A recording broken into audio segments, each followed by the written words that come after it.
Hey guys, Ross here. Welcome back to the channel. Now, as promised yesterday in yesterday's video, obviously, I'm bringing you today my top tip video for first person on Lost Light. Now, obviously, a lot has changed since the previous update, the previous wipe, like I don't know, a week ago or something like that. A lot has changed. They've changed lots of mechanics. They've changed the way you play your game. They've even changed the perspective in which you play, and they've reset a lot of the basic mechanics down to zero. Free tip for you right now, guys: you can't vault anything unless you're literally facing it bang on. If you're slightly off, it'll just make your bunny hops. Make sure you're literally facing it. I can't stand that, so I have to get it off my chest. Anyway, guys, like I say, upgrades have changed, mechanics have changed, and things in general has been added to the game, such as airdrops. You can now find airdrops that just a plane flies over, drops out, drops your gear.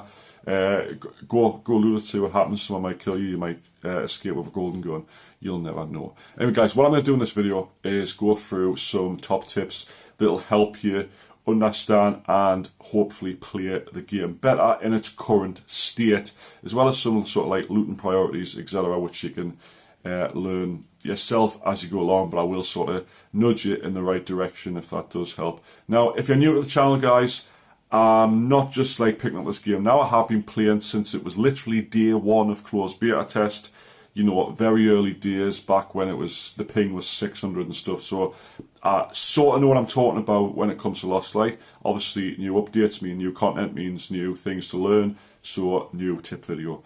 And if you're coming back and you've been with us all this time, welcome back to the channel. Anyway, guys, we're going to kick off today with a super important tip. And I'm going to be very blunt with this one.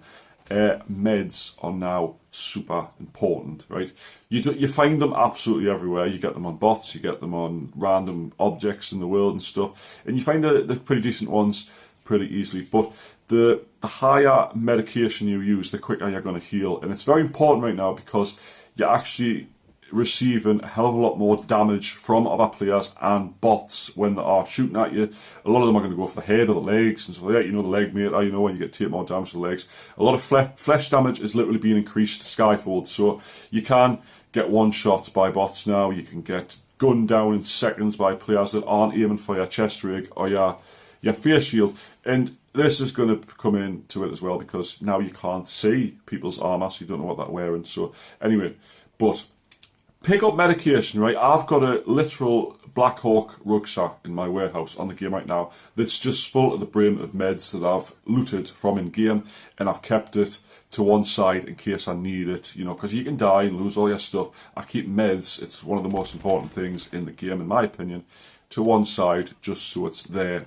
Now, I don't bother with bandage kits or splitting kits. I don't see the point in keep swapping between the two. I tend to just go for a med kit, but your preference is your preference. But like I say, stockpile them, you're going to need them. Right, next one, guys. This is something that I didn't know was coming to the game. I didn't know it was going to be a thing, because obviously I haven't got the content creator role anymore. They don't tell us things, so I've just sort of found it out when I started playing again, which is the food station or the medical station or whatever the hell it was in the previous version. The thing you had to upgrade that increased your shelter healing rate and your replenishment of water, thirst and hunger in your shelter is being removed from the game. Now, I'm assuming this is because it was irritating to upgrade. You know, the items for it, like medical syringes and stuff, were really hard to find. And the actual purpose of it was kind of vague anyway, and people are like, well, why do I need to upgrade this in the slightest? But they've removed it from the game. However, food, water, etc. is now classed as epic loot or legendary loot. You'll notice when you pick up milk or water or something like that, it'll be an orange item because they're very rare now. So pick them up when you find them, because when you go to enter another game, your hunger and your thirst are not going to automatically go up inside the shelter anymore. So it pays you to have this, so you don't have to pay for it or whatever in your shelter. So make sure you do keep a healthy supply of water and food in your warehouse if possible. Now, you can find food and water in airdrops, you find it in random containers and on the floor, I think, in certain areas. So it's relatively hard to come across now. And I haven't tried buying it yet, but I'm assuming you can buy it from Heidi, but I don't know how much it is. So obviously, if you're trying to save money, make sure you've got a good supply of it. Right guys, this next thing is a new addition to the way raids work on it. Now, I don't know how it works on Escape from Tarkov. It obviously doesn't work like this on Arena Breakout, but now we have got no raid timer when you join a match. Now, you join a map and you're there until you die or escape. There's no set timer you can be there for. Lots of changes to the way this works. Now, you can't obviously, you know, wake up 8 o'clock in the morning, load into Mount Akiyama and stay there till you go to bed the next day just killing people as they come to extract. It doesn't work like that. You're going to get radiation poisoning or pheromone poisoning or whatever, which will lower your immunity. If that gets to 0 in a match, you're going to die. So obviously you don't want that to get too low. So make sure if the radiation zone appears around you and you're stuck in it, you get out of it or go extract. If your immunity gets too low, there is a stat somewhere on the screen. I can't remember where it is, because I haven't got to that point yet, and it will pop up and prompt us when it happens, and I'll be able to say, hey, that's where it is, but right now I haven't got a clue. Now, what it means with no timer is, guys, in the past when you spawn in, there was a spawn to your left, there was a spawn to your right, there was a spawn over there, and you kind of knew where all the other players were. You could rush to them and kill them, and it was quite irritating if it happened to you, but it was quite exhilarating to do it to somebody else. Now that system is gone forever now. So you spawn into a match, you could be the only person there, but if you're the only person there when you spawn in, that doesn't mean you're always going to be the only person there. People can literally jump into the match at any point. That means that, you know, they could just spawn behind you or in the same zone as you, because now you can pick your spawn areas that you have played, which is a bit of a daft one, but you can just pick anywhere on the map you want to spawn. It'll change your extraction point depending on which one you go for. Now, loot refreshes, which is weird. You can loot something and then about 3 minutes later it'll refresh and have fresh loot in it. And then some of them are 10 minutes, I'm assuming locked rooms are a bit more. But anyway, there's no timer on maps now. You can stay as long as you want without dying to radiation and then escape. So if you're spawning in and you think, right, I'm going to rush this spawn, that spawn no longer exists. However, it does tell you on the map, Firefly has entered the op if someone joins the match you're currently in. And that's not to say there's not still people running around the match when you do spawn in. So just keep that in mind, that there could literally be anybody on the map in any location when you load into a map. That was the main point I was getting across here. Oh, honest to God. Anyway. Right guys, as you know, as you may well be aware, unless you haven't played this update yet, the bot's difficulty has been increased tenfold. And I mean tenfold, hundredfold, whatever. They have got literal aim bots. And it's not like you run around a corner and they spray you to death, right? They will miss some shots. It's not actual, like, full-on, you know, Fortnite aimbot where they don't miss any shots. They're going to have more chance of hitting you. And it's not just hitting you that's the hard part. They've all been given increased type of ammo. So a lot of times I've been killed by a bot in one shot. It's been PP ammo or Tier 3 penetration ammo. So if you're wearing anything less than Tier 3 armor, you've got a chance of being one shot or two shot or whatever by these bots, and it's completely random. It'll happen at random points. Some of them will miss you completely, then the next one will one shot you. So it's becoming more and more important now to utilize cover and tactics in the game. It's no longer a run around spray and pray arcade shooter like it used to. You're going to have to take your time, you're going to have to sprint between cover and stuff, and you're going to have to really try to kill these bots as if they were players. Some of them will even drop shot you. They'll drop to the floor, minimise their hitbox and continue firing at you. It's getting that ridiculous. But very rewarding when you do kill them, especially the elite ones and stuff, because it actually feels like an accomplishment as opposed to just, well, that's just a bot. I'm not even going to finish them off. What a waste of my time, you know what I mean?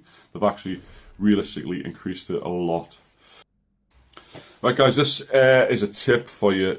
Obviously, because I did say this was a tip/guide video. Now, this is a tip. Now, you can make money really, really easily on the game. Now, you can go into a game, loot loads of weapons, go out, sell them straight at the vendor, make a couple of hundred, go into another match, not see anyone, loot bots, repeat until you're on millions and millions. Now, the thing that's hard to come by now is the trade goods. So you've got the iron, you've got the wire, you've got the electronic goods, you've got plastics and stuff. Now, what I've been doing is I've been selling weapons and any sort of items I find in the world, no matter how expensive they are, because obviously some are relatively expensive, I've just been dismantling them. Now, if you do want to use code LostLight2023, I did put in your community wall a while ago, you will get 60 free scrap and 60 free fuel, I think it is, which, yeah, you can use that in the game only once. But to get lots of scrap, I would just be dismantling absolutely everything. I mean anything, like literally a walkie-talkie or a tape measure, whatever you find, just dismantle it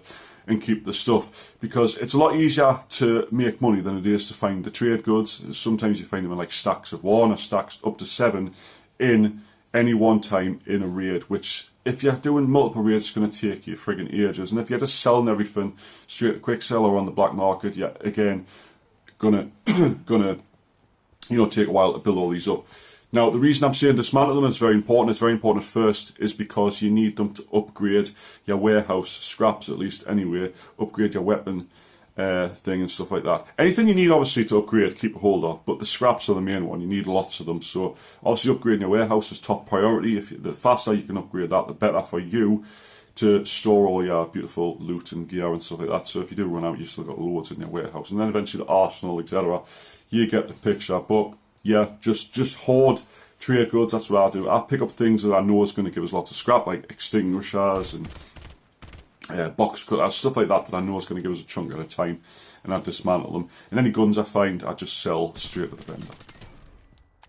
Right, finally guys, a feature that was added a couple of updates ago is you have to actually unlock items by finding them and handing them in. Now in the previous version, say you found a decent gun and you didn't have it unlocked, you would give it a hidey and you would never see it again, but you would be able to buy it back off her, which is kind of stupid. Well, now, you find an item which has got a green padlock on it in a raid, and that means it's sellable, it's tradable. You bring that out of the raid and you click a button down the bottom of the screen to unlock it. Now, the unlocking unlocks the item in the store for you, but it doesn't delete the actual physical item you've got, so you still get to keep it, which is a massive bonus. So, like I say, I've been avoiding things I'm not really bothered about, like green armor, shotgun ammo, shotguns and stuff. I'm not really bothered about unlocking these because I don't use them. But prioritize things you do use, attachments you're going to use, like flashlights and scopes and stuff. Pick them up, put them in, and then use them again straight after. Anyway, guys, I'm going to leave it there because my throat's going mad. It makes me want to cough. I can't think of anything else tip-wise to give you right now. However, I am going to be making quite a bit of content on this game. Again, I'm going to be doing gameplay, I'm going to be doing guides, PvP, and I will be starting ranked soon. I wish I could live stream the game. I really, really want to. I want to go live and, you know, play on first person where you're all on live stream, play ranked and stuff. But I don't want to risk it. So again, I will plead with you, if you are still watching at this part of the video, please do click the GoFundMe down in the description. Anything you can give, I 100% appreciate towards getting a new device so I can continue a live stream. I'm obviously all right now recording, video and recording gameplay. My battery doesn't drain that fast, but eventually it is going to give in altogether. I'm not going to be able to do anything whatsoever. So obviously, very important to me. I'm hoping it's important to you that I continue making content anyway. So I will, in the meantime, attempt to save up myself, but like I say, 2 kids, you know, benefits and stuff, it's very hard to do this. But anyway, I appreciate your support. Anyway, guys, thanks so much for watching. You can support us also by liking the video, leaving a comment, and please subscribe to the channel if you haven't already. And hopefully, I'll see you in the next one. Bye for now.